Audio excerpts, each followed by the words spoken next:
Here comes the story of the hurricane, the man the authorities came to blame.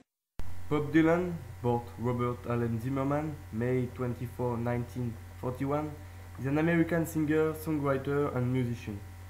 He has been a major figure in popular music for 5 decades.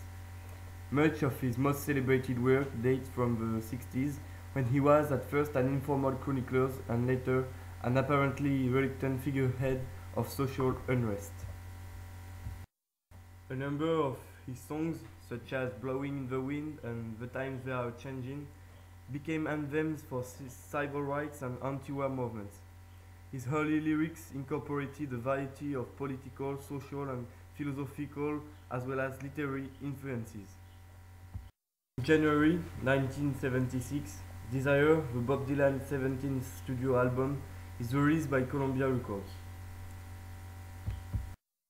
Most of the album was co-written by Jack Levy and is composed of lengthy story songs, 2 of which quickly generated controversy.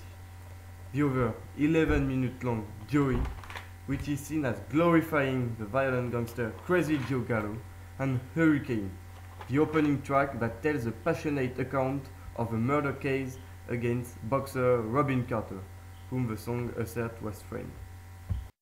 Robin Carter, born May 6, 1937, was a professional middleweight boxer from 1961 to 1966 and a member of the New Jersey Boxing Hall of Fame.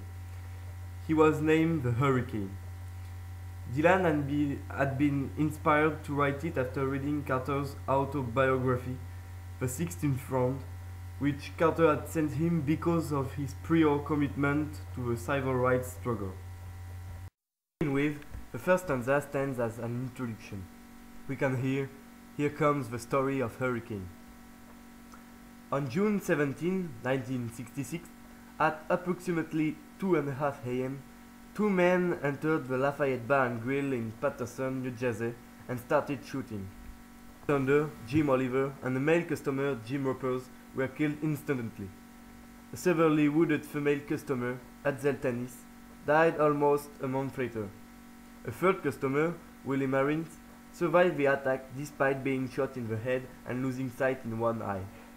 Both Marines and Tanis told police that the shooters had been 2 black males, although neither were able to identify Carter, his companion in the car, John Artis, or anyone else as the shooters.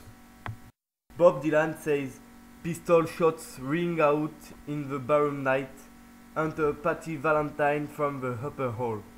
Indeed, as Patty Valentine entered the barroom, she couldn't see the bartender's corpse because it was lying behind the counter. Then, after singing the chorus twice, Bob Dylan claims that Carter has been arrested because of his skin color and that the police has tried to corrupt Arthur Dexter Bradley. You can hear, "No, you don't wanna have to go back to jail."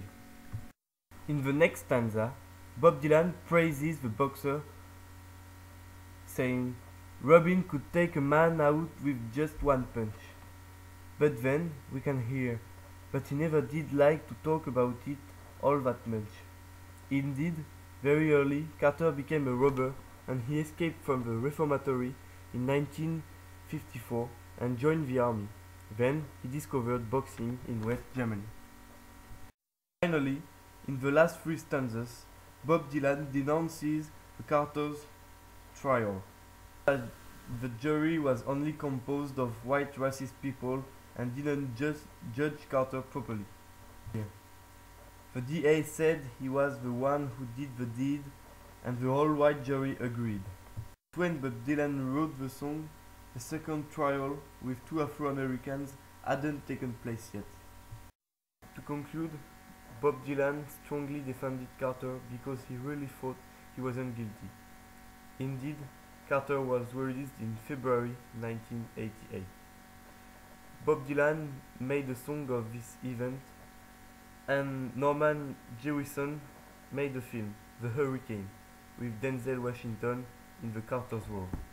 However, this song has lost its protest spirit for the past 30 years because the subject is no longer a topical interest, However, it is still appreciated and popular all over the world thanks to its musical quality.